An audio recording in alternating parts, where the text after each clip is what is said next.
When I took my wife, Emily, to my company's annual dinner party, I expected a calm, classy evening. The ballroom glowed with golden light, and everyone was dressed to impress. Emily looked stunning in a simple navy blue dress, her confidence brighter than any jewelry. I was proud to have her by my side. She wasn't just beautiful, she was grounded, kind, and had a quiet strength that drew people in. We mingled with colleagues and old friends, laughing and chatting as the evening went on. That's when Richard appeared, the arrogant son of my company's biggest investor. He was known for flaunting his wealth and belittling others. He had a smirk that made people uncomfortable, but they usually ignored it. Unfortunately, tonight, his target became my wife. Richard strutted toward us, holding his glass of champagne like it was a royal scepter. "So, this is your wife?" he asked loudly, his tone dripping with condescension. "Didn't expect someone so modest. You must not spend much on fashion, huh?" He gave her a fake smile, glancing at her simple clutch and minimal jewelry. The nearby group went quiet. I felt my face heat up. My instinct was to say something, but Emily's hand squeezed mine, a silent signal to let her handle it.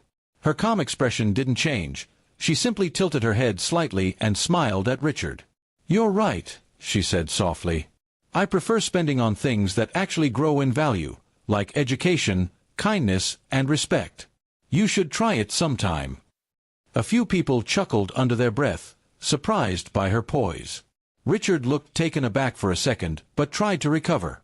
"Well," he said, smirking again, "I just meant someone like you could use a little polishing. But hey, not everyone can afford taste." His voice carried across the room, as if he wanted everyone to hear. Emily's eyes sparkled with calm amusement. She reached into her small purse and pulled out a $1 bill. With a gentle smile, she handed it to him and said, "Here, since you seem short on class, maybe this can help you buy some." The crowd burst into laughter. Richard's face went red, and his fake grin vanished instantly. For a brief moment, you could hear only the clinking of glasses and murmurs of disbelief. Richard muttered something and turned away, embarrassed beyond words. Emily simply smiled, tucked her purse back under her arm, and took a sip of her drink as if nothing had happened. She didn't raise her voice, didn't insult him, she just made her point with grace. After he left, several people came over to compliment her. "That was brilliant," one woman whispered. "He's been making rude comments for years. Finally someone put him in his place." Even my boss gave Emily a nod of approval and said, "You married a woman who knows how to handle herself."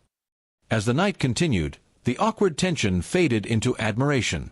Wherever Emily went, people smiled at her, and even those who didn't know her before seemed drawn to her calm confidence. I stayed close, still amazed at how easily she turned a moment of insult into one of quiet victory. Later, as we were driving home, I told her how proud I was. "I wanted to punch that guy," I admitted, laughing. "But you handled it like a queen." She chuckled and looked out the window. "People like him crave reactions," she said. "The best thing you can do is stay calm and remind them what real confidence looks like." When we got home, I couldn't stop thinking about how she carried herself. No anger, no shouting, just dignity. That night taught me something important. Strength isn't always loud. Sometimes it's quiet, elegant, and impossible to ignore.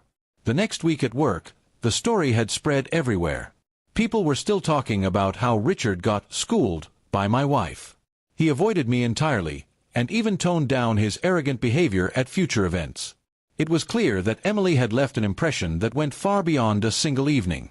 Months later, my boss invited us again to another gathering, jokingly saying, "Make sure you bring your wife. We might need her to keep everyone in check." Emily laughed, but I could tell she was proud too.